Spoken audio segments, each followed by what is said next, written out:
যে বিবাহের মাধ্যমে যে সুন্দর সমাজ এবং সুশৃঙ্খল একটি সম্প্রদায় গড়ে ওঠে, সেই বিবাহের সুন্দর সম্পর্ককে নষ্ট করার জন্য যতগুলো রসদ দরকার এই প্রতিবেদনে পরিপূর্ণভাবে তা ঢুকানো হয়েছে। বিবাহ করতে যেন একজন পুরুষ আতঙ্কিত হয়ে যায়, ভীত হয়ে যায়, এর সব রসদ এই প্রতিবেদনে আছে। যেমন লেখা হয়েছে, বিয়ের আগে স্বচ্ছতা ও ন্যায় বিচার নিশ্চিত করতে বিয়ের আগে সম্পদের বাধ্যতামূলক প্রকাশ চালু করতে হবে। 42 নম্বর পৃষ্ঠায় লেখা হয়েছে। এর মানে একজন পুরুষ যদি বিয়ে করতে যায়, সে কত টাকার মালিক, তার স্থাবর অস্থাবর সমস্ত সম্পত্তি লিখিত আকারে প্রকাশ করতে হবে।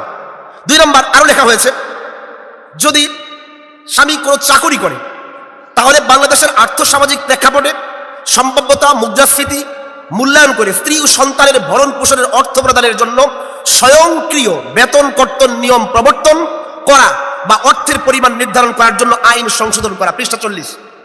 এর মানে কোনো স্বামী যদি বিবাহ করে, তাহলে সে যদি কোনো চাকরি করে, সেই চাকরির বেতন থেকে স্বয়ংক্রিয়ভাবে স্ত্রীর ভরণ পোষণের টাকা কেটে নেওয়া হবে।